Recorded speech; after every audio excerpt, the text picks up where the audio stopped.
우리 함께 말씀을 나누기 전에요, 우리 광고 말씀 잠깐 드립니다. 돌아오는 금요일, 내일 모레입니다. 내일 모레 금요 우리 커넥트 예배 시간대는요, 우리가 간증이 있는 찬양 콘서트 예배로 드리려고 합니다. 그래서 항상 우리가 매번 똑같이 드리는 예배 형태에서 좀 벗어나서 어느 좋은 간증이 좋은 어느 한 찬양 인도자의 간증을 나누고 함께 또 찬양을 부르고 또 간증 나누고 찬양 나누고 할 수 있는 그러한 특별한 시간 준비되어 있으니까요. 여러분 많이 많이 참석해 주시고 또 주변 지인들에게 많이 많이 알려주시기 바랍니다. 두 번째 광고는요, 이제 돌아오는 주일부터 우리가 이제 정상적인 예배와 그리고 정상적인 그 교회 프로그램을 이제 진행하려고 합니다. 그래서 멈추고 중단되었던 그런 코로나 때문에 중단되었던 사역들을 이제 다 재개할 거니까요. 여러분들 꼭 함께 기억하시고 함께 해주시고 동참해 주시기 바랍니다. 그리고 오늘 현장에 오신 분들을 위해서 한 가지 더 광고를 드리면요, 여러분 오늘 캐스켓 차트, 신의 시대 차트를 받아가시면 됩니다. 필요하신 분은 저 뒤쪽에 있고요. 이거를 올 때마다 새로 받아가시는 게 아니고요, 한 번만 받아가시고 꼭 간직하셔야 됩니다. 저도 이제 처음에 받은 거, 그래서 이제 창조 시대 끝났고 아브라함 시대 끝났고 이제 신의 시대 오늘 들어가요. 그래서 저 뒤에 차트가 준비되어 있으니까 처음 오시는 분들은 하나씩 다 가져가시고 기존에 오셨던 분들은 신의 시대 거를 꼭 가져가서 이렇게 붙여주셔서 지금 벌써 이제 이만큼 이렇게 쌓여졌습니다. 그래서 여러분들 캐스켓 차트를 만들어 가시기 바랍니다. 자, 우리 그러면 지난 시간 복습하고 우리가 또 우리가 좀 나아갔으면 좋겠어요. 먼저 우리 구호를 외치고 함께 시작하도록 하겠습니다. 구호. 자, 준비. 자, 제가 선창하겠습니다. 후창해 주십시오. 구약 성경을 한눈에 보는 캐스켓. 시작. 구약 성경을 한눈에 보는 캐스켓. 한 번 더. 방송을 통해서 보시는 분들도 함께 해주세요. 시작. 구약 성경을 한눈에 보는 캐스켓. 네, 빠르게 우리가 복습하도록 하겠습니다. 자, 캐스켓 창조 시대는요, C, 크리에이션은 창조 시대고요. 우리가 정확한 그 창조 시대의 연도는 알 수가 없습니다. 자, 두 번째 A는 무엇이죠? A, 아브라함 시대, 기원전 2100년부터 1450년. 자, 그 다음에 S는 어떠한 시대죠? 사이나이, 신의 시대, 1450년부터 1050년.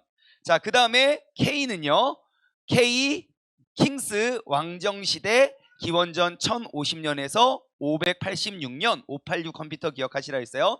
자, 그 다음에 E는 뭐죠? E, 엑사일, 포로시대, 기원전 586년에서 539년, 539. 자, 그 다음에 T, 템플, 성전시대, 기원전 539년에서 430년 까지 이제 구약의 연대기고요. 430년부터 이제 AD로 넘어오면서 그때 동안에는 하나님께서 400년 동안 침묵을 하셨음을 나눌 수 있습니다. 우리가 지난 시간에 아브라함 시대까지 나누어 보았으니까 그 아브라함 시대를 간략하게 우리가 한번 복습하고 한번 돌아보고 우리가 넘어가길 원해요. 자, 그 이야기는, 창조의 이야기는 이제 아브라함 시대로 이어지게 됩니다. 자, 하나님께서 아브라함에게 약속하셨던 것, 우리가 기억해야 될 것은 하나님이 아브라함을 우르라는 곳에서 불러내셨습니다. 그런데 아브라함을 부르시고 택하여 부르신 그 나이가 아주 이렇게 젊은 어린 아이 때 그를 굴러서 훈련시켰던 것이 아니라 75세, 아내는 65세, 그 나이가 되도록 하나님은 기다리셨다가 그를 불러내시죠. 그리고 그의 아브라함의 아내는 사라고 이미 늙었고 불임의 여인이었습니다. 그런데 하나님께서 그 아브라함을 택하여 부르신 다음에 그에게 많은 약속을 하십니다. 많은 약속을 하시는 내용이 이제 창세기 12장 1절부터 3절 그리고 17장 1절부터 8절의 내용인데요. 자, 그 내용들이 무엇이었습니까? 첫 번째, 많은 후손들, 셀 수 없이도 많은 그러한 후손들을 너에게 주겠다. 그 후손들을 약속한 하나님께서 택한 가문은 사라도 그렇고 그의 며느리도 그렇고 그의 며느리도 그렇고 3대 불임의 여인들을 하나님이 택하여 불러내셨다는 거죠. 우리 인간적인 생각으로 하나님한테 좀 컴플레인 할 만해요. 하나님, 저에게 별과 같이 많은 자손을 주셨으면, 그거를 약속하셨다면 하나님 그냥 들어갔다 나오면 아기가 한 명씩 뿅뿅뿅 생기는 그런 다산의 여인을 주셔야 되는 거 아닙니까? 라고 이야기할 수 있지만 하나님께서는 늘 내가 너와 함께하고 나의 힘과 나의 가르침과 나의 능력이 아니고서는 이루어질 수 없는 그러한 하나님의 능력을 계획하셨죠. 자, 그리고 그와 그의 자손들은 하나님과 관계, 나는 너와 그 관계 끊어지지 않겠다. 예, 그 아담이 그랬죠. 하나님과의 관계가 끊어지면서부터 그 다음부터는 이제 우리가 예배를 드렸고 그 죄악이 그들 가운데 임했을 때 그 가인과 아벨이 가인이 아벨을 죽여버리는 그러한 그 예배 실패자의 모습을 우리는 통해서 알 수 있지요. 그런데 하나님께서 아브라함에게 약속하신 건, 야, 너와 나와의 관계는 영원히 끊어지지 않을 거야. 그래서 우리는 그 하나님과 관계가 아직도 그 관계가 맺혀져 있는 그 하나님의 자녀임을 여러분 꼭 기억하시기 바라겠습니다. 자, 그리고 하나님께서 또 약속하신 건 약속의 땅입니다. 그 약속의 땅을 너희는 이제 본토 친척 아버지의 집을 떠나서 내가 보여줄 땅으로 가라고 합니다. 보여준 곳을 보고, 야, 이렇게 비교해보고 여기보다 여기가 더 좋네, 그래서 떠나간 게 아닙니다. 어디로 갈진 모르지만 주님께서 예견하시고 이끌어 주실 그곳을 믿음으로 바라보고 우리가 나아가게 했지요.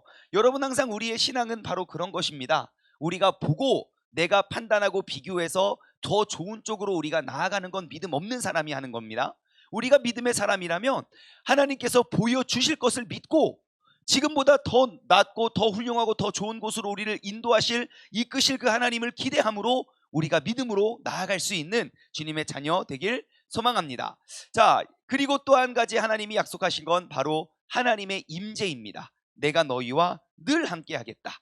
그래서 여러분, 저 구름 그림을 꼭 기억하시기 바랍니다. 차트 속에서 구름이 나오는 건 그 하나님의 임재를 뜻하고, 하나님이 이제 출애굽시키고 역사하시고 이끄실 때 항상 그 이스라엘 백성을 뭘로 이끄셨죠? 구름 기둥으로요. 그 구름이 가리키는 곳을 향해 하나님이 인도하셨다는 사실 여러분 꼭 기억하시고, 내가 너희와 늘 함께 하겠다는 그 임재를 약속하셨지요. 또 하나 하나님이 약속하신 건 모든 족속이 아브라함의 씨로, 너희의 씨를 택하여 이제 복을 받을 것이다. 저 씨의 의미에 대해서도 나눠봤고요. 저 씨는 이제 쭉 내려가서 이제 예수 그리스도도 바로 저 씨로 말미암아 이제 내려온다는 것 우리 알 수 있죠. 자, 그 다음에 또 하나 약속한 건 이제 아브라함이 모든 민족의 이제 아비가 됩니다. 또한 아비가 됨의, 그 믿음의 조상 아비가 됨의 또 다른 약속은 너를 통하여, 너의 혈통에서 이제 왕들이 날 거라는 것이죠. 그래서 그 이제 야곱의 12명의 아들 중에 이제 유다 지파를 택해서 그 유다 혈통에서 왕들이 끊임없이 이어지게 됩니다. 이제 우리가 킹스, 이 왕정기 시대를 들어가면요, 정말 많은 왕들이 등장을 합니다. 많은 왕들이 등장을 하는데요, 가만 보십시오. 유다 혈통의 계혈만 끊어지지가 않습니다. 사울도 타락해서 떠나갔던 원인 중에 하나가, 사울은 유다 지파가 아니죠. 베냐민 지파죠. 그래서 우리는 이 하나님의 약속이 얼마나 중요한지 우리는 알 수 있게 된다는 것이죠. 자, 그리고 아브라함은 하나님이 약속하신 것을 반드시 이루실 것이라고 알고 그대로 믿었습니다. 나의 몸이 죽은 것 같아 보였고 내 아내의 몸이 죽은 것 같아 보였다는 사실을 알았음에도 불구하고 아브라함은 그 하나님을 믿는 그 믿음이 아브라함을 더 의롭고 믿음의 조상으로 하나님이 세워주셨다는 사실입니다. 자, 그리고 하나님이 아브라함의 믿음을 보시고 의롭다고 여기십니다. 아브라함의 행위가 좋은 것 아니었습니다. 아브라함의 믿음을 보시고 하나님께서 의롭다 여기셨지요. 오늘날 우리가 회복해야 될 것은요, 바로 그 믿음입니다. 근데 우리는 너무 우리가 어떠한 행동과 어떠한 죄를 짓지 않고 율법에 우리가 그르지 않는 행위가 우리의 신앙을 우리가 기준하고 그것에 의해서 내가 마음이 좀 안도를 했다가, 그것이 아니면 우리가 마음이 불안했다가 늘 그러한 삶을 우리가 살아가지만, 하지만 하나님의 은혜로 인해 하나님은 그의 믿음을 보시고 은혜로 인해 그에게 이러한 모든 약속을 하셨다는, 모든 것들이 하나님의 은혜의 선물임을 우리는 기억하셔야 됩니다. 자, 그리고 하나님이 아브라함과 언약을 맺음으로써 언약을 확인하는 장면, 그것은 아브라함, 이삭, 야곱, 그가 대를 이어갈 때마다 하나님이 그 사람들에게 나타나서 이제 내가 이러한 것들을 다 이루어갈 거야, 그 약속을 계속 언약을 통해서 갱신하시죠. 그리고 아브라함의 언약의 또 다른 특징은, 한 가지 중요한 특징이 무엇이었습니까? 조건이 없다는 것입니다. 너희가 나의 자녀, 아브라함의 자녀이면 어떠한 조건도 달리지 않아요. 무조건 이거 다 이루어 준다는 것입니다. 아브라함에게 요구한 것 하나도 없습니다. 오늘 우리가 살펴보겠지만 모세와 맺은 언약에는 명확한 조건이 달려 있어요. 너희가 여호와의 말씀을 기억하고 잘 들으면 내가 복을 줄 거고, 너가 그거 기억하지 않고 따르지 아니하면 너는 저주를 임할 거야. 우리의 행동과 결정과 우리의 뜻에 의한 그러한 조건이 달려 있지만 아브라함에게 하신 약속에는 조건이 없어요. 한 가지 그들에게 요구하신 것을 굳이 꼽아보자면 할례를 받으라고 하죠. 예, 그 피의 언약, 예, 그 피의 중요성, 모든 언약의 결제, 마지막 딱 결론을 짓는 건 그 피가 들어가 있었다는 것, 이따가 또 신의 시대를 통해서 나누어 보도록 하겠습니다. 자, 그래서 아브라함은요, 말씀을 순종하는, 말씀의 순종으로 사랑하는 이삭을 바쳤고, 우리 이제 이 내용 너무너무 잘 알고 있고요. 그런데 이제 이삭을 바칠 때도 보이지 않았던 하나님이 예비하신 그 양이 눈에 띄게 되죠. 하나님은 그 모든 하나님의 행하실 일들을 예비해 놓으신 하나님은 우리를 알 수 있습니다. 그래서 이제 하나님이 아브라함에게 주신 상속자들 보면요, 항상 첫째 아들보다 둘째 아들이, 하나님이, 그러니까 그 율법과 전통에 의해서 사용하는 것이 아니라 하나님이 더욱더 의로운 자들을 택하여 하나님이 택한 자들을 사용하시지요. 그래서 첫째 이스마엘이 아니라 이제 이삭이 상속자였고, 그 이삭도 마찬가지죠. 맏아들 에서가 아니라 하나님이 야곱을 택해서 그 야곱을 상속자로 맺어 주셨죠. 그리고 하나님과 맺은 그 언약을 이제 야곱, 그의 이름을 이스라엘로 세우시고, 야곱을 이스라엘로 택하여 부르실 때에도 야곱이 엄청 의롭고 잘해서 하나님이 그를 택하여 이스라엘로 이름을 개명하신 게 아닙니다.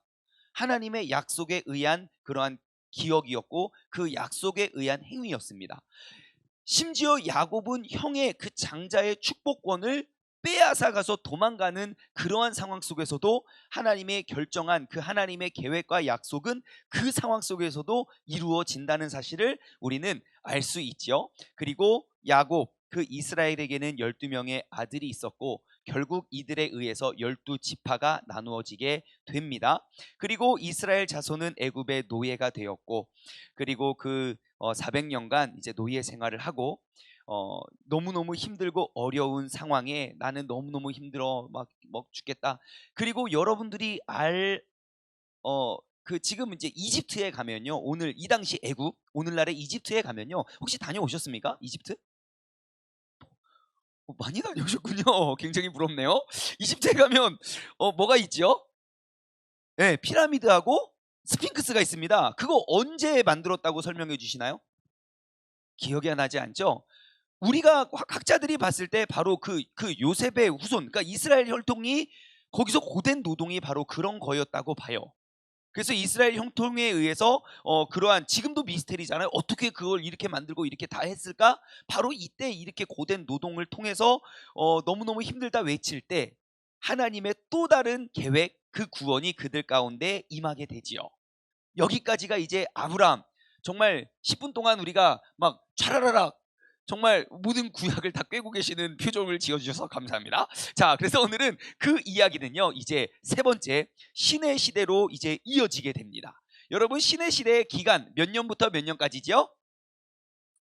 기원전 1450에서 1050까지, 기원전 1450년에서 1050년까지 이제 신의 시대에 대해서 함께 나눠보길 원합니다. 먼저는요, 제가 이제 신의 시대에 대한 이제 구체적인 상세 내용을 나누기 전에 먼저 신의 시대의 그 큰 그림을 한번 그려봅시다. 자, 그 구약 성경의 세 번째 시대는 바로 신의 시대라고 부릅니다. 이제 신의 시대라고 부르는 이유는요,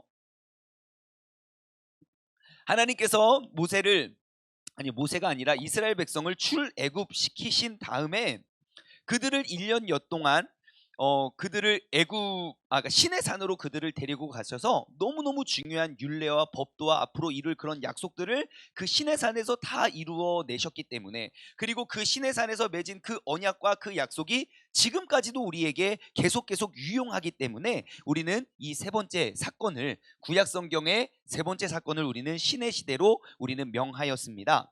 자, 하나님은요, 구속받은 자기의 백성들을 이제 노예로 430년간 400년간 노예로 살았던 그 사람들을 출애굽시키셔서 이제 나만 예배하고 나만 섬기고 나와 교제하고 내가 너희와 늘 함께하겠다는 그 약속을 이루어내기 위한 계획으로 그들을 출애굽시키시죠. 그리고 한번 출애굽시키신 다음에 하나님께서 그 출애굽 이후에 신의 산으로 이끌어내셔서 하나님께서 했던 일이 무엇입니까? 예, 성막을 세우고요. 그 성막에 대한 규례가 나머지 출애굽기에 출애굽한 이후에 나머지 출애굽기의 모든 이야기가 다 그런 겁니다. 그리고 레위기 넘어가서 우리가 늘 재미없다고만 부담스러워하는 그 레위기 넘어가서 1장, 2장, 3장, 4장, 5장 번제, 화제, 화목제, 속건제, 속죄제 그 5개의 그런 제사와 하나님과 교제하고 소통하는 방법들을 다 가르쳐주고요. 그렇게 해서 이제 예배를 통한 예배자로 저희들의 백성을 이끌어내시지요. 자, 그리고 우리에게 요구하시는 건 뭡니까? 너희는 그 하나님이 맺은 그 율법에 순종하면 내가 복을 주겠고 저주하면 땡이야. 그리고 내가 너희에게 허락한 그 성막 가운데 내가 늘 동행할 거야. 내가 그곳에 늘 임할 거야. 라고 해서 여러분 받으신 그 차트에 보시면 이 성막 그림 있잖아요. 예, 이 성전 그림 보면 하나님의 임재를 뜻하는 구름이 거기 뿅 떠 있죠. 예, 하나님이 그 백성과 늘 함께 하겠다는 그 하나님의 약속. 그래서 이제 모세에게 이제 너희는 성막을 만들어라. 그래서 이제 그 신의 시대에 성막을 짓게 하지요. 자, 그리고 하나님의 성품이 또 드러나 보입니다. 그들 가운데 보면 항상 그 이스라엘 백성이 출애굽했을 때부터 시작해서 항상 하나님의 말씀에 순종하고 하나님의 은혜를 사모하고 기대하고 기다리지 않았습니다. 절대. 예, 그들은 출애굽한 지 3일 만에 이제 항의하기 시작해서 차라리 나를 가서 애굽에서 죽게 만들지. 애굽엔 먹을 것도 있고 과일도 있는데 내가 여기서 이제 줄여 죽는구나 라고부터 시작해서 이 불평과 불만이 끊이지 않지요. 예, 여러분 다들 또 저 잘 아시는 사건, 모세가 하나님과 직접 대면하면서 40일 동안 정말 그 하늘에서 하나님과 이렇게 마주하면서 영원히 지을 수 없는 그 십계명, 그 계명을 받을 때에도 그 사람들은 뭐라고 있습니까? 예, 또 돈, 금 막 이런 거 다 걷어가지고 우상을 만들고 또 그곳에 절하고 막 또 그러고 있는 거 아닙니까? 그럼에도 불구하고 하나님은 오랫동안 참으시고 출애굽기 34장 6절이에요. 여호와라 자비롭고 은혜롭고 노하기를 더디하시고 인자와 진실이 많은 하나님이니라. 하나님은 계속해서 자신의 그 성품이 어떠한 모습인지를 계속 보여주시죠. 바로 이때가 이스라엘 역사의 가장 결정적인 순간이 됩니다. 이제 우상을 숭배하고 따르려는 그런 이스라엘 백성들과 그리고 오랫동안 참고 인도하시고 또 하나님의 은혜로운 성품을 나타내는 것, 그러한 모습들이 우리는 신의 시대를 통해서 살펴보게 될 수 있습니다. 결국 이제 하나님의 은혜로 말미암아 그 우상들은 또 깨지고 하나님은 그들을 다 멸하고 모세를 통해서 또 새로운 나라를, 큰 나라를 세우길 원했지만 모세는요 하나님을 중재하지요. 하나님 그거 아닙니다. 하나님 차라리 내 이름을 지워주소서. 막 그래가지고 그래서 그들이 이제 광야 생활, 원래 금방 가면 이제 쉬지 않고 걸으면 4일이면 갈 길이래요. 출애굽해서 가나안 땅까지 쉬지 않고 가면, 근데 그 길을 이제 40년이나 걸려서 그들은 도착하게 되지요. 그래서 이제 모세는 모압 평지에서 이제 가나안 땅, 약속의 땅에 입성하기 전 이제 요단강을 앞에 두고 모세는 그 모압 평지에서 다시 한번 그 이전 세대가 다 죽고 일어난 그 다음 세대의 사람들을 앉혀놓고 이제 하나님이 이러한 계명을 약속하셨다. 그 10계명을 다시 한번 돌려주죠. 그 내용이 바로 신명기 5장입니다. 여러분 성경 전체에 10계명의 가르침, 그 10계명의 교훈을 사용한 데는 많지만 10계명 1계명부터 10계명까지 10계명의 전문을 기록한 곳은 딱 2곳밖에 없습니다. 어디하고 어디요? 출애굽기 20장하고 신명기 5장. 예, 딱 그 2곳은 알아두면 좋습니다. 고린도전서 13장은 무슨 장? 사랑장. 이건 다. 히브리서 11장은 무슨 장? 믿음장. 이런 거 다 알아요. 출애굽기 20장은요? 예, 10계명. 신명기 아닙니다. 10계명. 그리고 신명기 5장은 10계명. 이렇게 해서 우리가 하나씩 알아가면 참 좋을 것 같습니다. 자, 그래서 이제 하나님이 이제 여호수아를 세워서 그들을 출애굽해서 그 약속의 땅으로 들어가고 그리고 이제 여호수아가 딱 죽자마자 이제 그들을 이끌어낼 약속의 땅도 왔겠다. 그들을 이끌어낼 목자가 없으니까 사람들은 이제 다 제 갈 길로 돌아가서 이제 정말 구약 시대의 암흑기라 불리는 이제 사사기의 사사시대로 넘어가게 되죠. 너무너무 이 이스라엘 백성들이 우리 거 남의 거 막 구별도 없이 막 거룩한 자녀로 구별되지 못한 막 이방 나라들과 막 섞여서 막 그러니까 하나님이 이제 사사들을 세워서 그들을 인도해내죠. 이끌어내죠. 그들을 거룩한 백성들을 이제 보호해내죠. 예, 하지만 그 사사들을 일으켜서 그들을 이제 구해내지만 그들의 우상 숭배는 끊임이 없고요. 결국 신실하지 못한 상황 속에 그들을 또 멸할 수 있었지만 하나님은 오랫동안 참으시고 또 인자하시고 자비하시고 사랑이 많으신 하나님이기 때문에 하나님은 그 유다 지파를 통하여 이제 앞으로 일어날 그러한 왕을 준비하게 되죠. 그 준비됨의 내용이 바로 룻기입니다. 사사기 끝나고 바로 사무엘 상으로 들어가도 되지만 그 가운데 룻기를 통해서 하나님이 이제 보아스와 룻이 결혼을 해서 그 아들 오벳을 낳고 그의 아들 이새와 다윗을 예비하시는 그 하나님의 약속이 우리가 이루어진다는 것, 우리는 이 신의 시대를 통해서 우리가 살펴보도록 하겠습니다. 자, 그래서 여러분 신의 시대는 기원전 1450년, 그 1450년은 출애굽의 시기를 의미합니다. 네, 출애굽한. 근데 이제 열왕기상 6장 1절의 근거에서 좀 정확히 따져보면 1446년이 나와요. 출애굽한 그 해가. 그런데 우리가 그냥 1450년으로 보고, 그리고 1450년도는 바로 애굽의 8번째 왕조였던 에멘호테프 2세 아멘호테프 2세가 이제 애굽의 18번째 왕조가 통치하던 바로 그때에 이제 출애굽을 했고요. 그리고 주전 1050년은 바로 이제 사울이 이스라엘의 첫 왕으로 등극한 이제 왕조 시대가 시작된 게 이제 1050년이기 때문에 우리는 기원전 1450년에서 1050년까지 이제 왕정기 시대의 그 시작까지 우리가 함께 나누어 보도록 하겠습니다. 자, 그래서 이 신의 시대에 연관된 그 성경책은 어디이냐면 여러분 받은 표 밑에 보면 쭉 나와 있지만 출애굽기, 레위기, 민수기, 신명기, 여호수아, 사사기, 룻기까지 역사서죠. 그렇게 보시면 되고, 우리가 그냥 이 역사와 약속을 알지 못하면 늘 재미가 없고 부담스러워요. 레위기, 민수기, 신명기, 여호수아는 좀 재밌어요. 신명기까지 재미가 없지만 이 약속을 우리가 알고 큰 그림을 그리고 보면 너무너무 재밌습니다. 그리고 이 신의 시대에 우리가 꼭 기억해야 할 인물, 대표적으로 누가 있을까요? 모세죠, 모세. 그리고 모세와 함께 동역했던 누구요? 그의 형제 아론. 그리고 모세 이후의 지도자 여호수아, 그리고 사사들, 그리고 그 왕을, 유다 혈통의 왕을 준비시킨 보아스와 룻까지 우리가 이 신의 시대를 이해하기에 여러분들 꼭 기억하면 좋을 것 같습니다. 자, 그럼 이제 본격적으로 우리 신의 시대에 들어가기 전에 우리 앞뒤좌우 반갑게 인사하겠습니다. 반갑습니다. 우리 뭐 어떻게 스트레칭을 한번 할까요? 우리 싱글싱글 벙글벙글 찬양 한번 하고 우리 이어가도록 하겠습니다. 시작. 싱글싱글 벙글벙글 우리 모두 고개 돌려 샥. 싱글싱글 벙글벙글 옆 사람과 인사해요. 인사합시다. 안녕하세요. 반갑습니다. 오늘 아름다운 밤입니다. 이렇게 뭐 인사를 계속 하시죠. 뭐 안녕하세요 하지 말고. 다 했어요. 싱글 랄랄라 벙글 싱글 벙글 해. 싱글 랄랄라 벙글 싱글 벙글 한 번 더 할까요? 좀 빠르게. 싱글 벙글 우리 모두 손을 모아 샥. 싱글 벙글. 자, 옆 사람 꼴밤을 빠.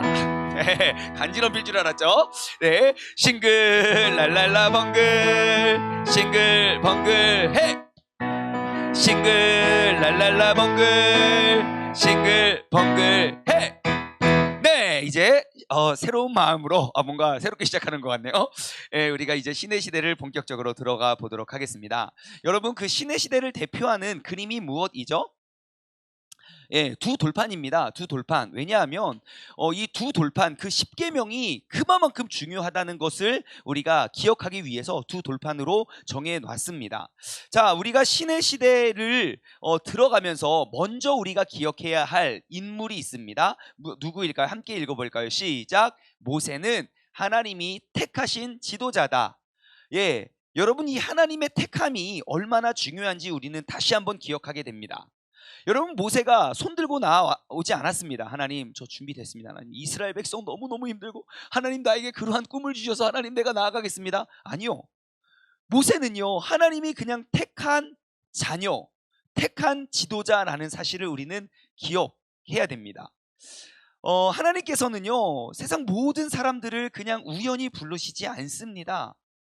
그 모든 것 완벽한 계획을 가지고 계시는 그 하나님은요, 우리가 2000이 아니죠. 1940년, 50년, 60년, 70년, 80년에 태어나게 한 것은 그냥 우연이 아니에요. 어이구야, 너는 진짜 야 하룻밤에 실수다. 아니요. 인간에겐 실수가 있을 수 있지만 하나님은 그 실수도 하나님의 뜻과 계획으로 바꾸어 내시는 분이기 때문에 우리는 그 하나님의 택하시고 부름받은 자녀임을 다시 한번 기억하시기 바랍니다. 여러분, 내가 손들고 이스라엘 백성 구하겠습니다 하지 않아도 이 자리에 있는 우리 모두는 하나님께서 택하여 예비하신 그러한 하나님의 섭리에 쓰임받는 일꾼으로 우리가 쓰임받게 될 줄 믿습니다. 예, 그래서 하나님이 모세가 잘나고 모세가 능력 있고 모세가 막 특출나, 야, 넌 진짜 어려서부터 왕궁에서 막 40년간 자라나고 막 이런 거 하나도 스펙 따지지 않습니다. 예, 그냥 하나님이 그를 택하여 사용하십니다. 자, 창세기에서 하나님은요, 아브라함에게 그의 후손이 가나안 땅을 유업으로 이제 누리게 될 것을 약속하시지요. 하지만 이제 그 출애굽기라는 책은요, 이스라엘 민족이 그 약속의 땅에서 그들이 생활을 하지 않음을 우리는 볼 수 있습니다. 오히려 약속의 땅이 아닌 그전 이제 애굽의 노예로 살아가는 모습으로 이제 출애굽기는 이제 시작이 되지요. 그런데요, 하나님이 이미 그들이 노예 생활, 요셉의 가족들이 넘어와서 그 후손들이 한 400년간 그 땅 가운데 살게 될 줄을 하나님은 이미 예견하셨지요. 창세기 15장 13절에서 16절까지의 말씀을 보면요, 우리가 전에 이렇게 한번 살펴보았던, 우리가 나눠보았던 내용인데요, 여호와께서, 자, 지금 창세기 15장입니다. 창세기 12장에 하나님이 아브라함을 택하여 약속이 시작되는 그 곳이거든요. 아브라함과 이제 맺은 약속들의 중에 이제 창세기 15장이 되어서 이렇게 말씀하세요. 아브라함에게 이르시되 너는 반드시 알라, 너의 자손이 이방의 객이 되어서 그것을 섬기겠고 그들은 400년 동안 너의 자손을 괴롭히겠다. 예, 그들의 하나님의 약속과 하나님의 말씀에 입각해서 정말로 하나님은 요셉을 통하여 그 백성들을 정말 모든 땅에 기근이 있을 때 그들을 살리기 위하여 그들을 부르셨고, 그곳에서의 이제 연수가 이제 400년 동안 그들은 이 말씀에 의해서 말씀대로 그들은 그 400년간 노예 생활을 하게 되지요. 자, 그래서 이스라엘 민족이요, 애굽 생활에서 노예 생활을 하다가 그들이 구원을 받을 수 있었던 그 근거가 무엇입니까? 그들이 힘들어서요? 아니요. 하나님이 약속한 그 약속의 기한이 찼기 때문입니다.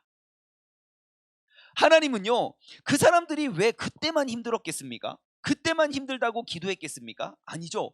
하나님께서 예견하신 그 약속의 기한이 딱 차서 그들은 출애굽기 3장 10절부터 17절까지 말씀을 보면요, 우리 알 수 있어요. 하나님이 이제 그들이 부르짖고 외치는 그 함성, 우리가 힘들어 죽겠어 한데, 하나님이 예전에 맺었던 그 내가 이스라엘 백성을 인도하여 낼 것을 이제 기억하시고, 하나님은 이제 그들을 그럼 누가 좋을까라고 해서 모세라는 사람을 택하여서 그들을 인도해 내십니다. 이제 하나님은 모세에게 이제 이제 시내 산에 이제 불러서 이제 또 그에게 또 십계명 판을 주지요. 그런데 모세가 했던 역할이 가장 엄청 중요합니다. 여러분, 모세는 하나님이 택하여서 하나님이 직접 백성들에게 말씀할 수 있었지만, 하나님은 꼭 200만 명이 뭡니까? 500만 명, 1000만 명 불러놓고 내가 직접 하나님이 다 명령하고 말씀하시고 하나님이 직접 진두지휘할 수 있지만, 하나님이 이 땅 가운데 하나님이 일하시는 방법이 무엇입니까? 하나님이 정하여 택한 사람들을 세워서 그 사람을 통하여 일하십니다. 왜요? 우리가 예배 시간에 막 핸드폰 게임 계속하고, 아니 예배 시간에 교회도 안 가고 막 집에서 컴퓨터 게임 막 할 때 왜 하나님은 모니터에서 안 튀어나오시나요? 전 진짜 그런 생각 많이 했어요. 왜 하나님, 왜 이러한 이 죄악 많은 세상을 보고만 계십니까? 핸드폰 딱 키자마자 막 사탄 막 한 두 마리만 빡 튀어나오면 막 무서워서 막 교회 가고, 예배 시간에 카톡 오면 막 그게 막 메아리처럼 빵 한번 울리고. 여러분 다시는 핸드폰 보겠습니까? 절대 안 보죠. 근데 왜 하나님은 직접 그렇게 일하지 않으시나요? 예, 에덴 동산을 생각해 보세요. 에덴 동산. 우리는요, 이 땅을 살아가는 하나님의 대리인이에요. 하나님은 천지 창조를 하시고 그 아름다운 동산을 세우시고 우리에게 내가 해야 할 그 역할과 그 일의 대리인으로 세우셨고, 하나님은 그 일들을 우리에게 맡겨주셨기 때문에 하나님은요, 이스라엘 백성들을 직접 진두지휘하지 않으십니다. 나는 아니라고 말하는 그 사람, 야, 네가 연약하기 때문에 나의 강함이 더 돋보일 거야. 그 모세를 택하여서 하나님은 일을 하십니다. 모세에게 말씀하시고 모세는 그 일을 전달하지요. 다시 말해 하나님과 단절된 백성과 그 중개자 역할, 그 중재자 역할을 바로 모세가 감당을 합니다. 여러분, 그러면 우리가 이 땅 가운데 하나님이 우리에게 맡겨주신 사명이 뭘까요? 우리는요, 주님을 알지 못하고 주님의 이야기를 듣지 못하는 그 이 세상 사람들과 하나님과의 중재자 역할을 우리가 해야 됩니다. 여러분, 그 모세 한 명에 의해서 그 많은 민족들이 구원을 받은 것처럼 이 한 사람을 통하여 하나님이 누구와 누구 사이에 어떠한 중재자의 역할을 맡기실지, 우리는 늘 이 택하여 부름받은 사람의 역할을 감당해야 된다는 사실을 여러분 꼭 기억하시기 바랍니다. 그래서 하나님이 택하신 모세, 그를 통하여 그 출애굽의 역사는 이어지게 되지요. 자, 그 다음에 우리가 함께 차트를, 표를 보고 한번 읽어볼까요? 시작. 하나님이 자신의 이름을 밝히신다. 나는 스스로 있는 자인이라. 예, 굉장히 중요한 대목입니다. 바로 출애굽기 3장에 보시면요, 이제 하나님이 모세에게 빵 등장을 하십니다. 예, 모세에게 나타났을 때 모세는 어떠한 상태였습니까? 예, 성령이 충만해서, 예, 내가 이전에 왕궁에서 이러한 스펙을 쌓고 이렇게 배움을 받고 내가 이렇게 살았지만 하나님 지금 불러주십시오. 나 이제 쓰임 받을 때가 됐습니다. 아니요, 아니요. 하나님은 그때 부르신 게 아니라 정말 왕궁에서 얼마나 좋은 교육을 받았을까요? 저는 모세가 말이 우둔한 자라는 말이 사실 좀 믿겨지지가 않아요. 예, 왜냐하면 여러분, 지도자 후계자, 그러니까 지도자 후계자 양성을 하는 그 수업, 아마 1교시가 말하는 거 가르쳐 주지 않겠습니까? 내가 나라를 다스리고 통치하고 통솔해야 되는데, 아마 웅변 이런 거 먼저, 막 싸움보다 그런 거 가르칠 거예요. 왜냐하면 싸움은 장군 시키면 되고, 너가 이 나라를 다스리고 통치할 그 후계자라면 사람들 앞에 서는 것, 그리고 또박또박 말하는 것, 그거 막 40년 동안 배우지 않았을까요? 그런데 모세는 말을 못해요. 두 가지겠죠. 얘는 태어나면서부터 그냥 원래 이렇게 말을 못하는 그냥 그러한 장애를 갖고 있던지, 아니면 40년 동안 그렇게 사람들을 피하면서 살았던지요. 상처죠, 상처. 트라우마, 이런 거죠.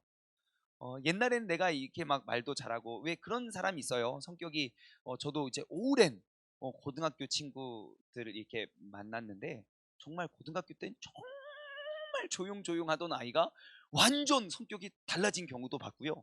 그때 엄청나게 밝았던 아이가 정말 조용해진 사람들도 보게 되죠. 그런 사람들을 이렇게 보면요, 우리는 알 수 있어요.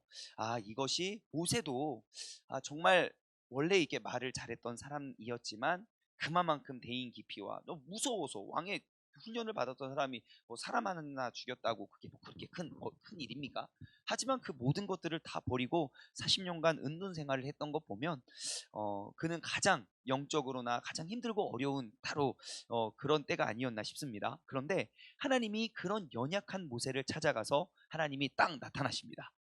하나님이 모세를 두 번이나 부르시죠. 모세야, 모세야. 예, 그리고 하나님이 모세에게 무엇을 요구하십니까? 야, 너의 신을 벗어라. 그래요. 모세에게 요구하시는 건, 야, 그곳은 거룩한 곳이니까 너희의 신을 벗어라. 그렇게 요구하십니다. 여러분, 그럼 왜 그 신을 벗으라는 의미는 무엇일까요? 신을 벗어라. 우리가 몇 가지를 우리가 찾아볼 수 있겠지만, 생각해 볼 수 있겠지만, 이제 그 예의를 뜻하는 거겠죠. 예, 가장 먼저는 그 존경과 존중의 예의. 지금 너의 땅은 지극히 거룩한 곳.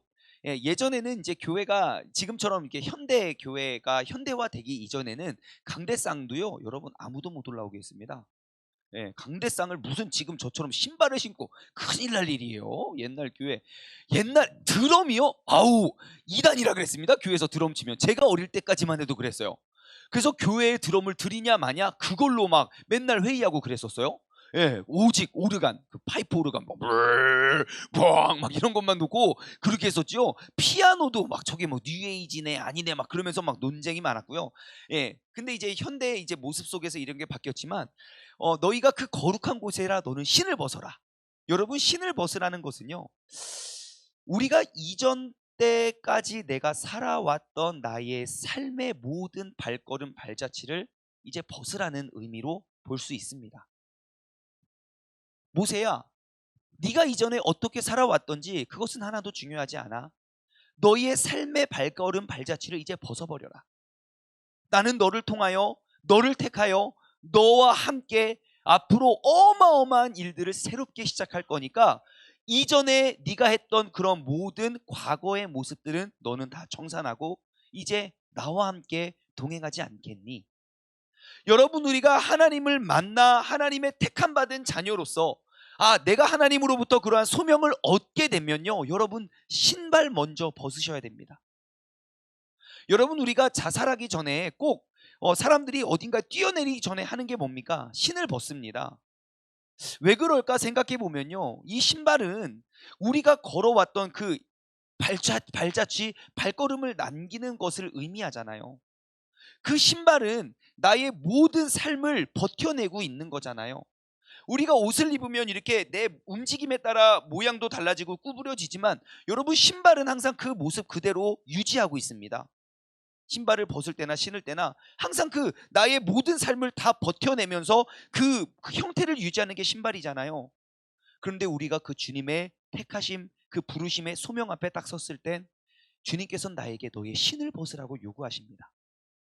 여러분, 주님께 쓰임받는 사람이 되고자 한다면 이전에 나의 있었던 모든 일, 주님께서는 과거를 묻지 않으십니다.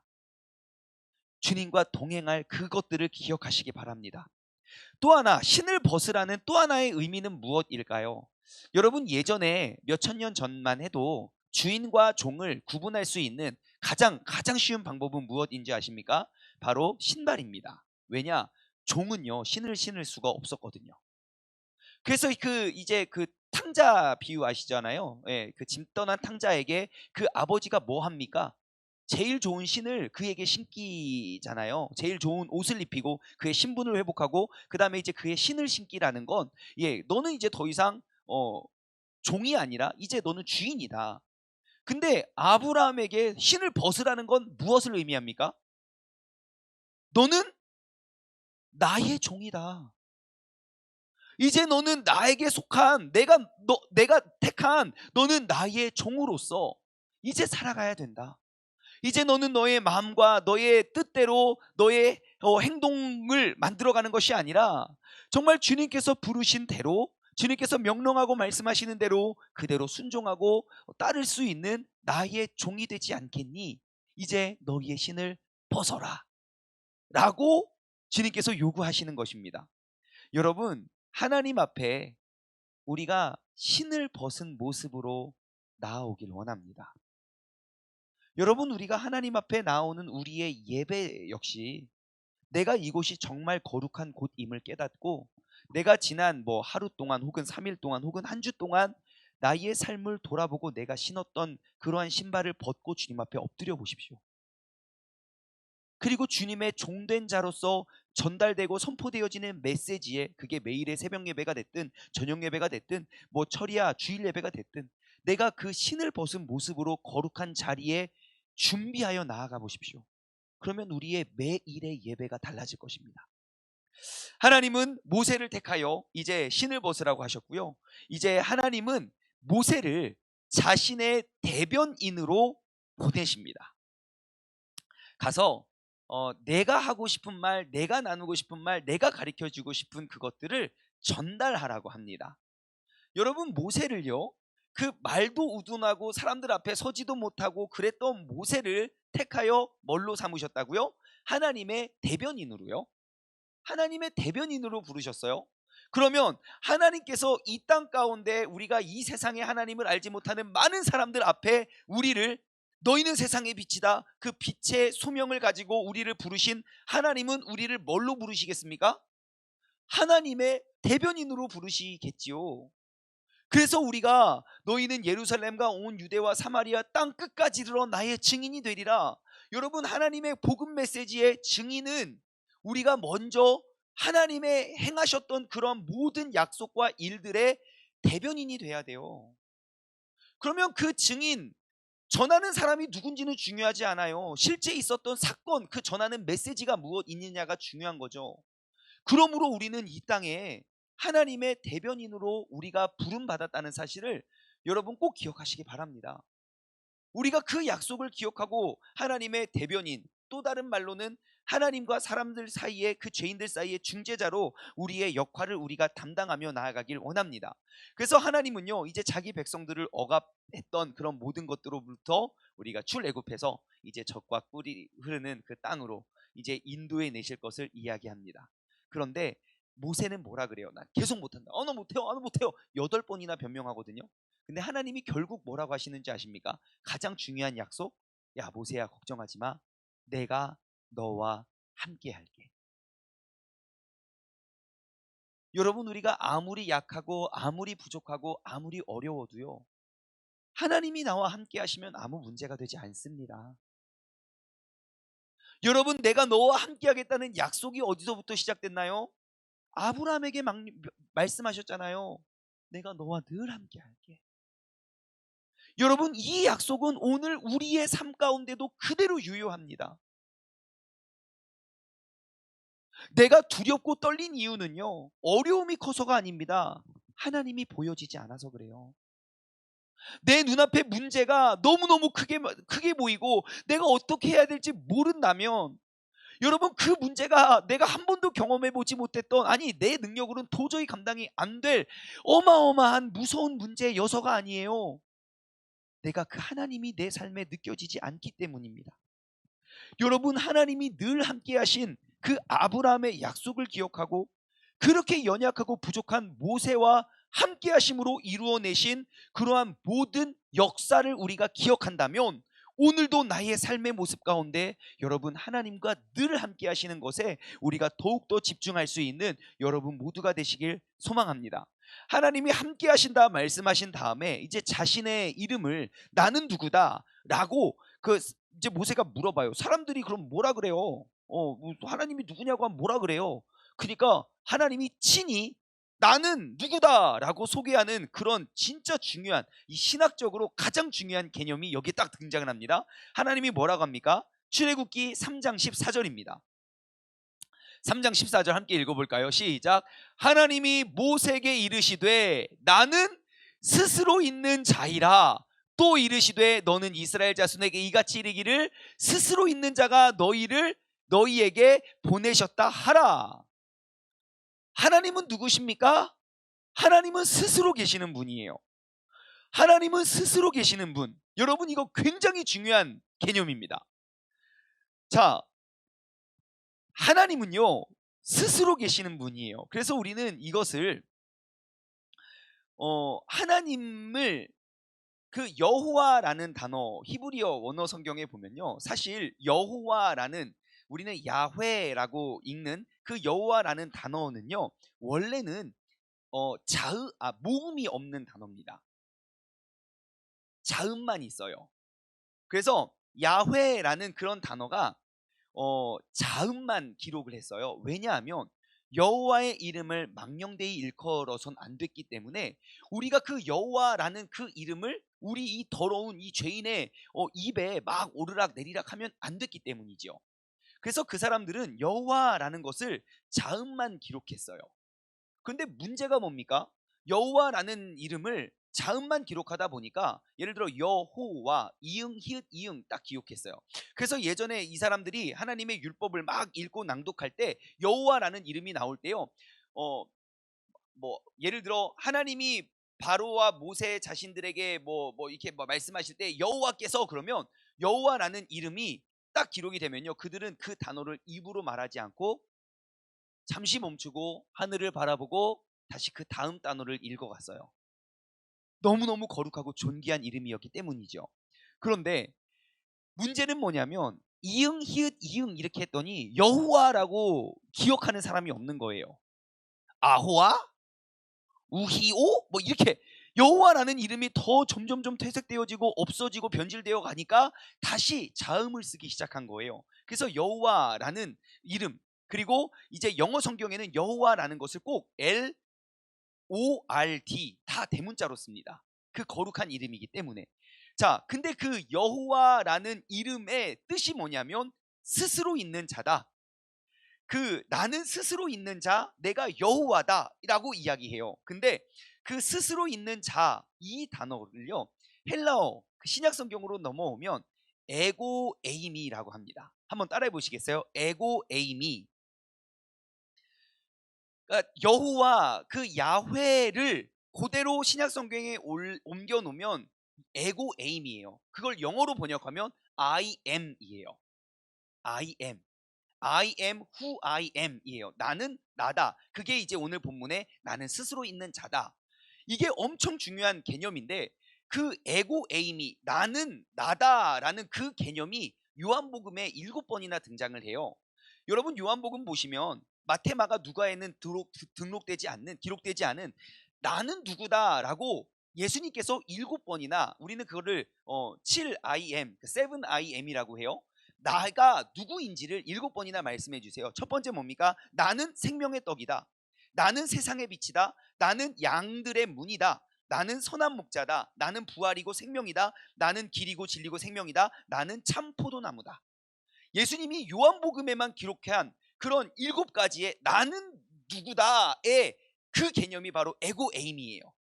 참 신기하죠? 예수님이 자신의 모습을 소개하는 그 단어를 조합하면 그 에고 에이미가 바로 야훼이고 그것이고 나는 스스로 있는 자이다 라는 말이라는 것입니다.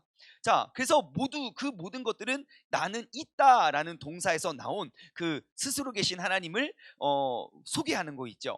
하나님은 누구십니까? 예, 스스로 계시는 분이에요. 스스로 계신 분 누굽니까? 어제도 있고 오늘도 계시고 내일도 계시는, 원래부터 계셨고 모든 거 계획하셨고 앞으로도 모든 약속 이루어 내실 그러한 하나님임을 하나님이 직접 모세에게 소개를 하죠.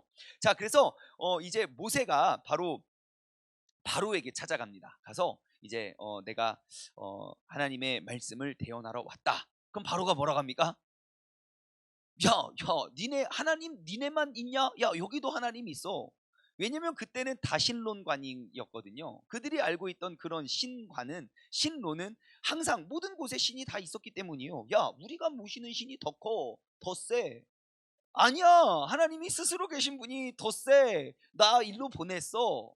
라고 이야기하는 거예요. 지금 우리가 새벽 예배 때 이사야서 나누고 있잖아요. 이사야서에서 바벨론이 섬기는 신들이 무너진다는 것을 다 보여주고 있거든요. 바로 그런 거예요. 바벨론이 이스라엘과 싸워서 바벨론이 이기잖아요. 그럼 사람들은 대번 그래요. 우리의 신이 더 세지. 봐봐, 니네 신이 뭐가 있어. 하지만 이스라엘의 참 신인 여호와 하나님은 그 상황 속에서도 너희가 이스라엘을 멸망했을지라도 앞으로 바벨론이 멸망할 것과 그 이후에 설 모든 나라와 그런 것들을 이사야 선지자를 통하여 다 예견하시죠. 그게 스스로 있는 하나님이기 때문에 가능한 거예요. 나는 어제도 있었고 오늘도 있었고 내일도 있었고 항상 계신 분. 그러니까 이제 그 바로가 모세가 왔을 때 뭐 뭔 소리야? 야 여기도 신이 있거든. 그러니까 이제 모세가 어떻게 합니까? 한번 두고 보십시오. 우리 하나님이 어떠한 일을 하는지. 그리고 이제 그 애굽 땅에 10가지의 재앙을 내리죠. 여러분 그 10가지 재앙을 통해서 그들이 이제 무너뜨리고 그 파리 뭐 물이 바뀌고 막 그런 여러 가지 재앙들이 있잖아요. 어둠 뭐 이런 거 다 그들이 신으로 모셨던 그러한 신들이었습니다. 그 애굽 나라의 사람들이 신이라 여겼던 것들을 하나님 그 스스로 계신 전능하신 하나님이 그 모든 것들을 다 하나씩 하나씩 다 깨부수시지요. 그래서 하나님은 결국 애굽의 재앙을 통해서 그들을 이제 구별해 내십니다. 어, 애굽의 10가지 재앙을 통해서 우리가 알 수 있는 또 다른 사실은요. 애굽 사람들에게 10가지의 재앙이 있을 때 피해자가 누구인 줄 아십니까? 여러분 피해를 입었던 사람들은 다 애굽 사람들이었어요. 이스라엘 백성은 피해를 입지 않았어요. 혹은 이스라엘 백성의 뜻대로 따라왔던 사람들은 피해를 입지 않았죠. 한 가지만 예를 들어 볼까요? 마지막 10번째 재앙이 뭐죠? 장자의 죽음이에요. 모든 장자가 다 죽었어요. 그때 장자를 살려냈었던 유일한 사람들이 누굽니까? 하나님의 명령을 듣고 그대로 순종한 사람이요. 어린 양을 잡아서 그 어린 양의 피를, 그러니까 늙은 양 안 됩니다. 어린 양의 피를 문지방에 바른 사람은 그 죽음의 심판으로부터 그들은 구원받았죠. 그들은 택함을 받았죠. 여러분 중요한 건 하나님이 그 10재앙을 통하여 보여주셨던 건 애굽 사람과 이스라엘 자손을 구별했다는 거예요. 누가 참신인지 믿고 따르는 거룩한 사람들과 누가 참신인지 모르고 그냥 자기 멋대로 살고 있는 그러한 거룩하지 못한 백성들. 하나님은 항상 하나님의 자녀를 거룩한 자로 구별하신다는 사실을 기억하시기 바랍니다. 그래서 우리가 이 땅 가운데 우리가 왜 술 먹으면 안 돼요? 왜 담배 피면 안 돼요? 왜 우리는 게임 중독되면 안 돼요? 왜 애들은 다 하는데 왜 나만 안 돼요? 간단해요. 우리가 하나님의 거룩한 백성이라면 우리는 세상과 다른 구별된 거룩한 자녀가 돼야 되기 때문이죠. 우리는 그 거룩을 회복하면서 살아날 수 있는 믿음의 사람 되기를 소망합니다. 자, 그 다음으로 한번 넘어가 볼까요? 자, 함께 읽어볼게요. 시작.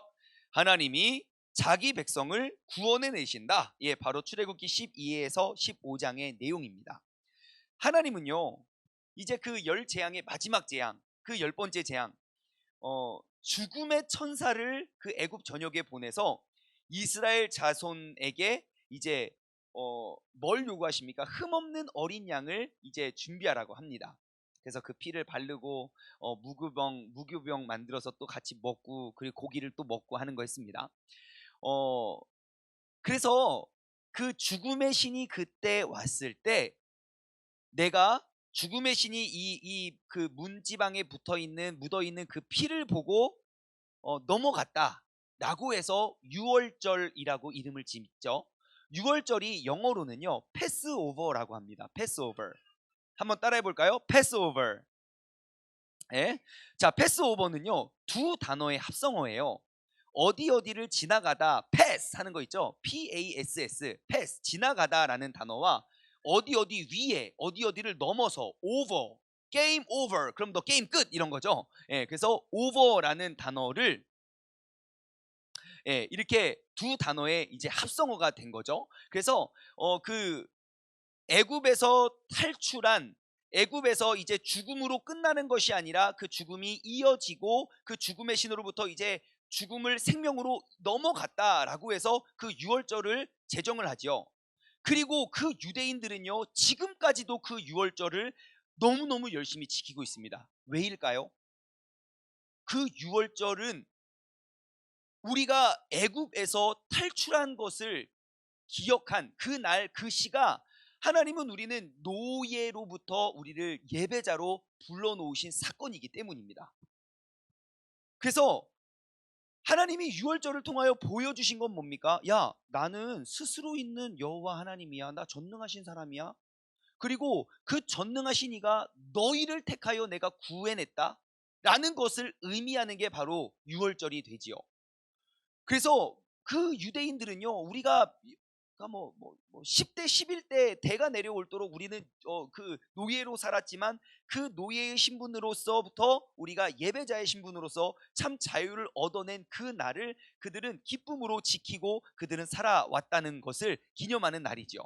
그 유대인들이 1년에 제일 큰 세 가지의 절기가 있습니다. 세 번의 절기, 뭐 뭔지 아십니까? 이거 좀 중상. 네. 자, 유월절, 또 칠칠절, 초막절, 또 다 나왔어요? 이제 우리가 아는 절 다 나왔어요? 자, 세 가지죠. 뭡니까? 유월절이고요. 두 번째 오순절.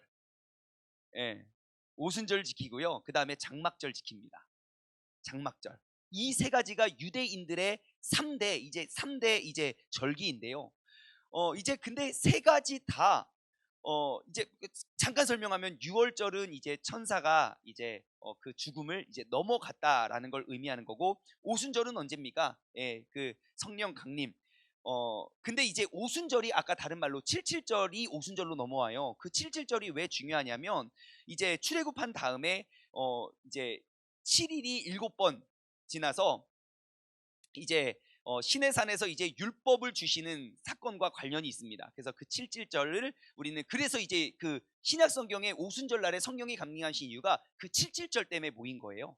예, 칠칠절을 지키기 위해서. 그래서 이제 그게 중요하고, 그 다음에 세 번째 장막절은요, 바로 하나님께서 이스라엘 백성들을 이제 출애굽시키는 그 백성들을 이제 장막에서 거하게 하셨다. 그래서 하나님이 늘 내가 너희와 동행하겠다라는 그 임재가 있는 그러한 행사. 그래서 세 가지, 다시 한번, 유월절, 오순절, 장막절. 시작. 예, 그래서 이제 매년 이제 그들은 이거를 잘 지키고요. 이제 유월절을 기념했을 때 우리가 그 유월절의 의미를 한번 잘 생각해 보십시오. 내가 그 어린 양의 피를 바르면 내가 죽음에서 지나간다.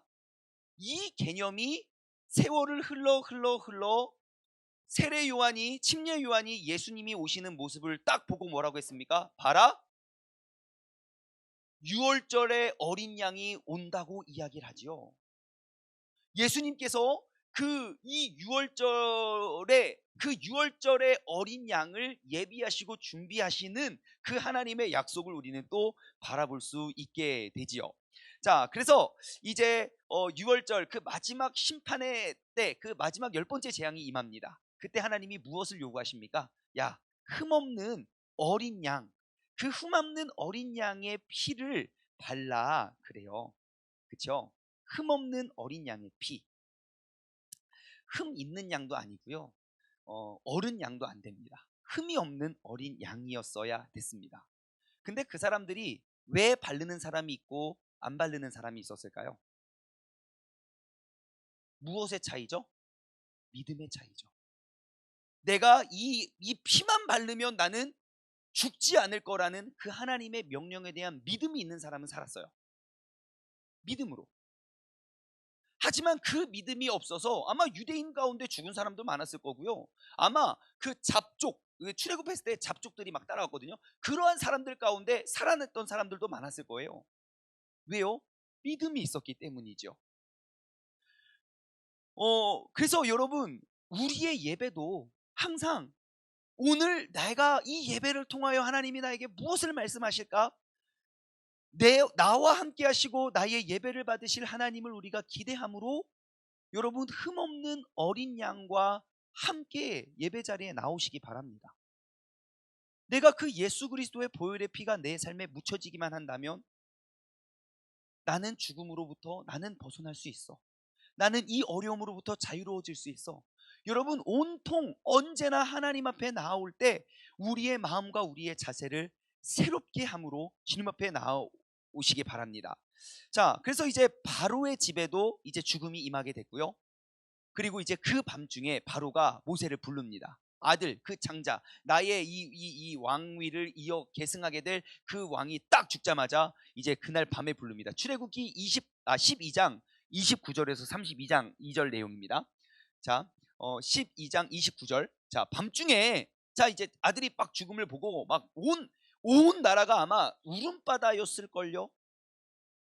분명 소문은 들었을 거예요. 야, 피 바르면 산대. 어린 양의 피를 바르면 산대. 바르면 산대.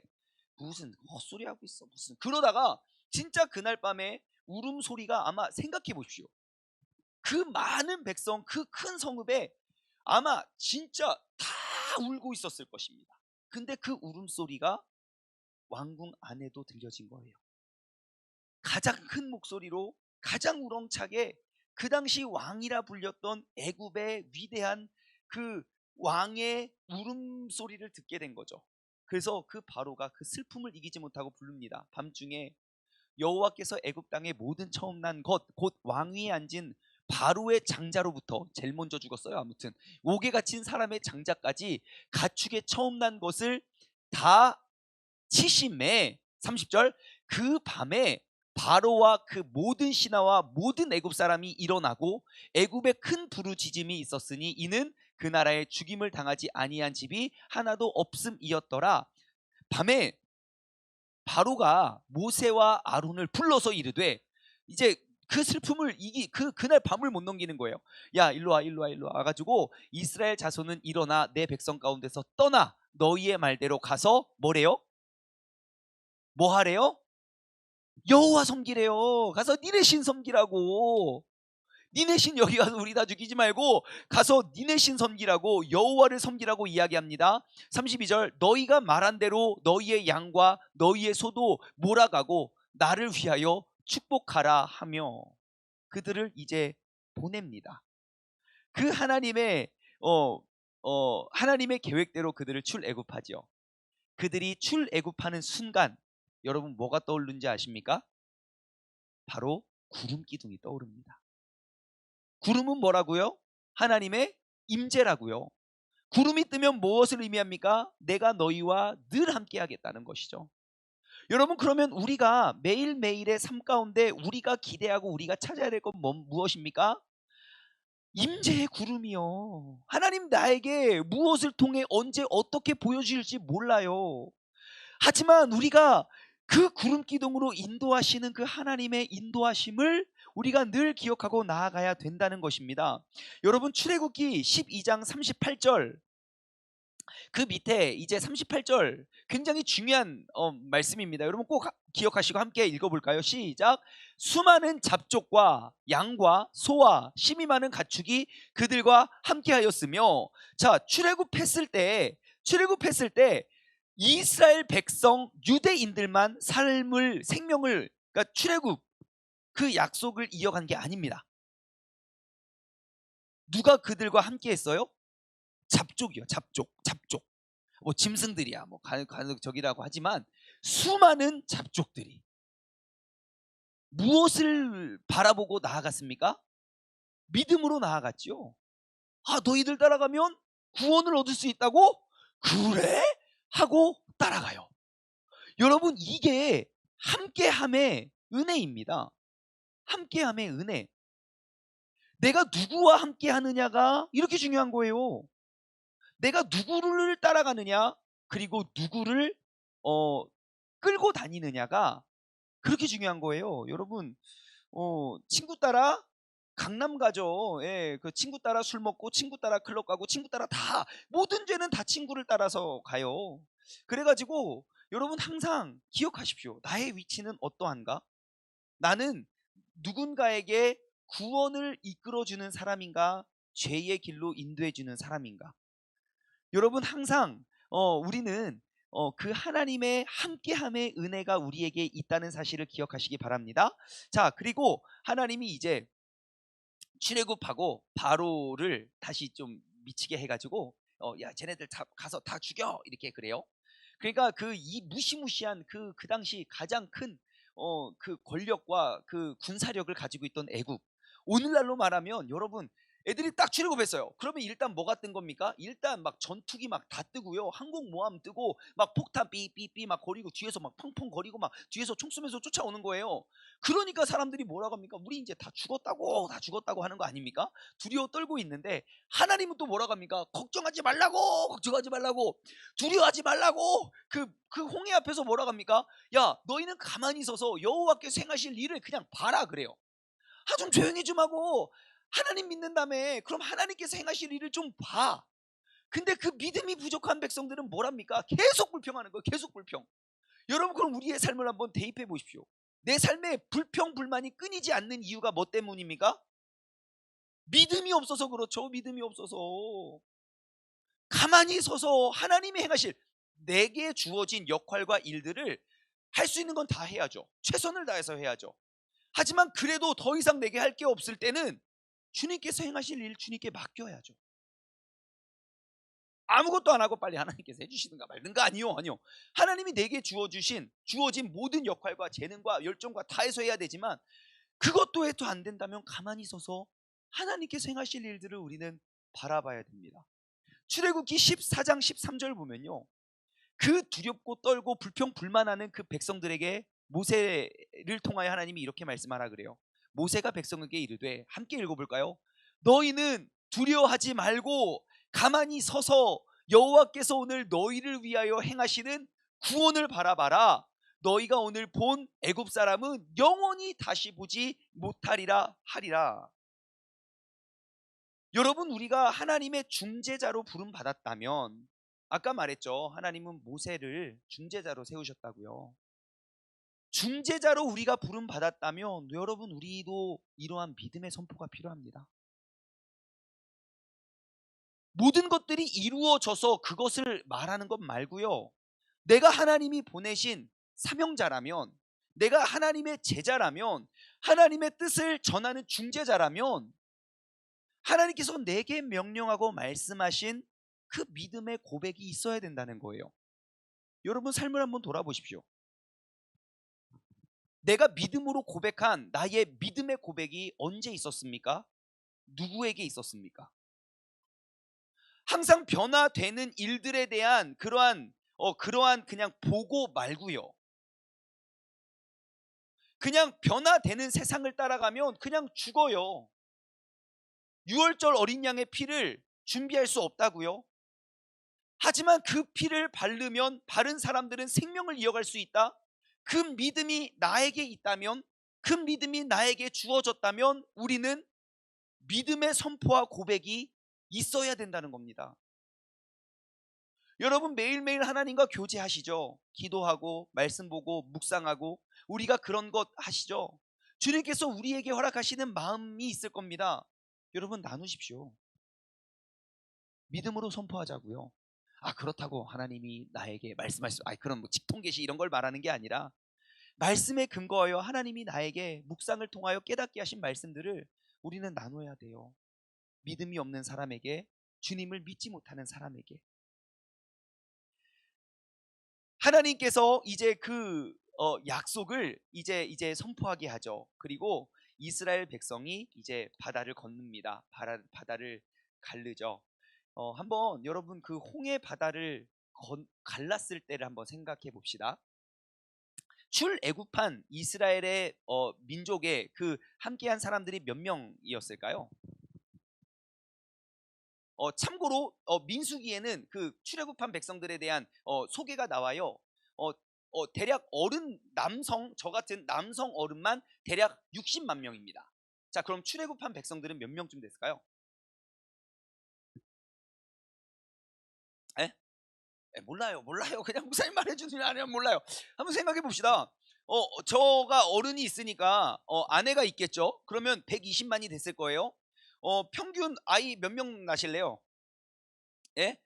그거에 따라서 이제 인구가 엄청 많이 차이가 납니다.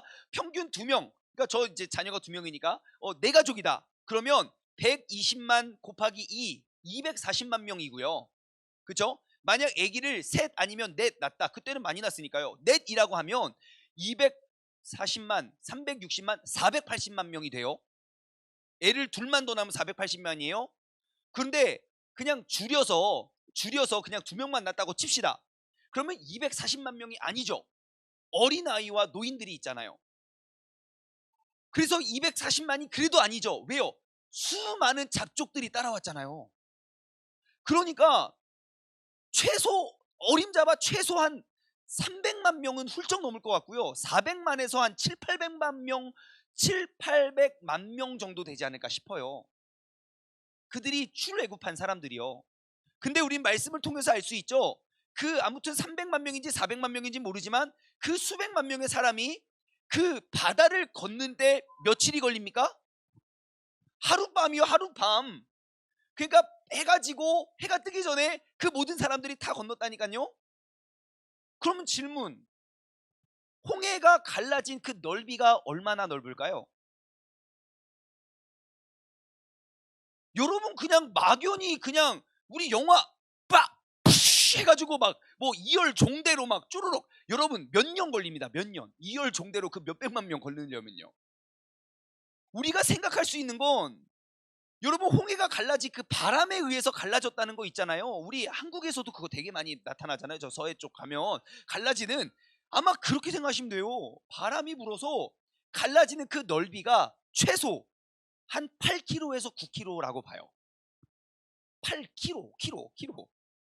그럼 8km면 여기서 8km가 어디까지입니까? 8km가 어디요? 대전 중간까지. 노은동이 몇 킬로죠? 한 10몇 킬로 되죠? 8km면 어디요? 어디? 여기서 지족동까지 한 8km, 9km 됩니까? 여러분 여기서 출발해서 지족동 정도까지의 바다가 갈라졌어요. 엄청나지 않습니까? 그러면 하룻밤에 그 많은 사람들이 건널 수 있어요. 또 한 가지 생각해 볼 건 뭡니까? 바다가 갈라지는 옆에 지점에 걷는 사람 대박입니다. 최초 해저 터널 아닙니까? 바다가 갈라졌는데 그 바다 밑에 있는 생물들 다 보는 거 아닙니까? 그러면서 뭐 이런 것도 있네요. 막 물고기 막 고래들 막 인사하고. 또 우리가 생각해 볼 게 뭔지 아십니까? 여러분 바다의 바닥을 걷는 거예요. 얼마나 울퉁불퉁했을까요? 바다의 바닥이. 여러분 모래사장 생각하시면 안 돼요. 모래사장은 그 바다에 돌이 깨지고 쪼개지고 부셔지고 갈아지고 해서 사장이고요. 바다의 동해바다 조금만 깊이 내려가 보십시오. 엄청 굴곡 심하고요. 엄청 날카롭고 그래요. 그런데 홍해바다 건너서 다리 부러져 죽었다는 사람 봤습니까? 없습니다. 왜죠? 하나님의 보호하심이요. 그게 하나님의 택한 백성을 구출해내는 방법이에요. 상황이 어떻고 환경이 어때도요, 하나님은 발 하나 상하지 아니하고 그들을 인도해 주세요. 뭐만 하면? 주님을 믿고 따르기만 하면요. 여러분 우리가 기대하고 바라보아야 할 그 주님의 보호하심의 은혜는 바로 그런 겁니다.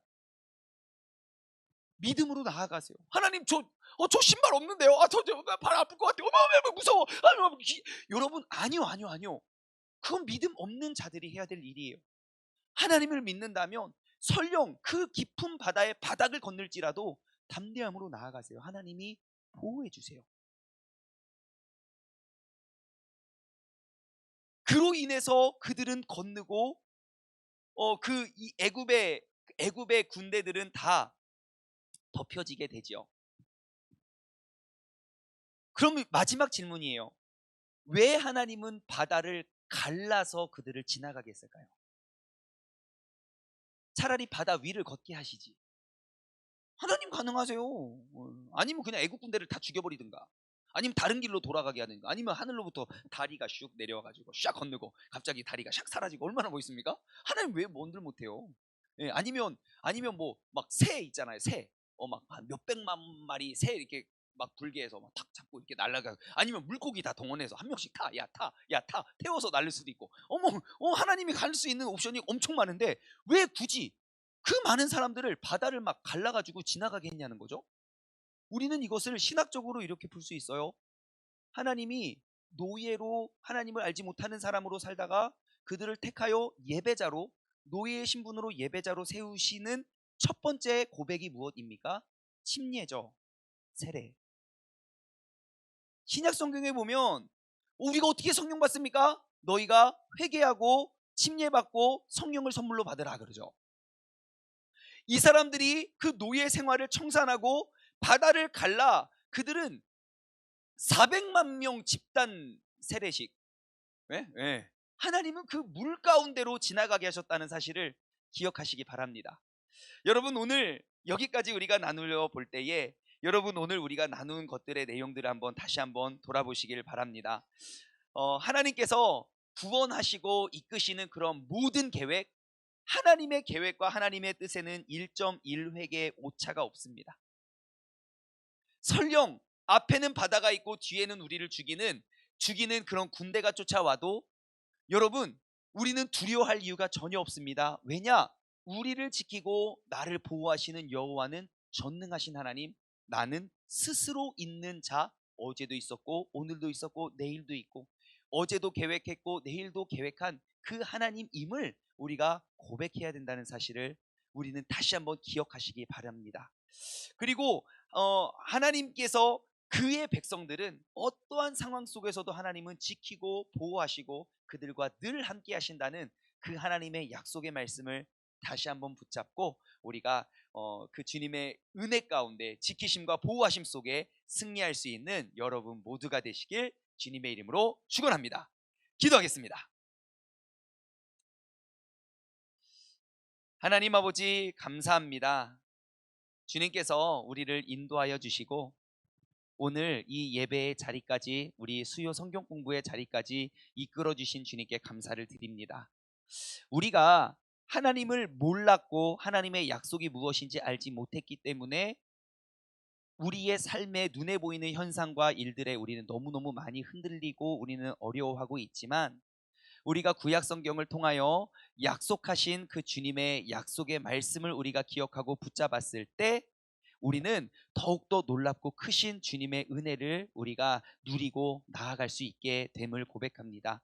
하나님 아버지, 오늘 주님께서 그 모세를 택하여 모세를 통하여 하나님의 엄청난 출애굽의 계획을 이루어내신 그 하나님을 우리가 다시 한번 기억하고 아버지 하나님께 영광을 올려드리오니, 주님께서 오늘 이 시간에 우리를 택하여 우리를 통하여 이루실 그 주님의 약속과 그 뜻을 이루어낼 수 있는 중재자의 역할을 감당케 하여 주시옵소서. 아버지 하나님, 어떠한 환경 속에서도 내가 주님을 더욱더 의지하고 신뢰하며 우리가 나아가게 하여 주시고 주님께서 늘 함께 하여 주옵소서. 아버지, 오늘 이 저녁에도 주님 앞에 찾아 나와 예배를 드릴 때에 빈손으로 나오지 아니하고 또 귀한 예물 정성스럽게 담아 올려드립니다. 주님께서 예물 기억하여 주시고 드리는 자의 그들의 삶 가운데 정말 주님께서도 늘 동행하여 주옵소서. 감사드리며 이 모든 말씀 살아계신 예수 그리스도 이름으로 기도드리옵나이다. 아멘. 우리 주기도문으로 오늘 수업을 마치도록 하겠습니다. 하늘에 계신 우리 아버지여, 이름이 거룩히 여김을 받으시오며 나라의 임하옵시며 뜻이 하늘에서 이루어진 것 같이 땅에서도 이루어지리이다. 오늘날 우리에게 일용할 양식을 주옵시고 우리가 우리에게 죄 지은 자를 사하여 준 것 같이 우리 죄를 사하여 주옵시고 우리를 시험에 들게 하지 마옵시며 다만 악에서 구하옵소서. 나라와 권세와 영광이 아버지께 영원히 있사옵나이다. 아멘.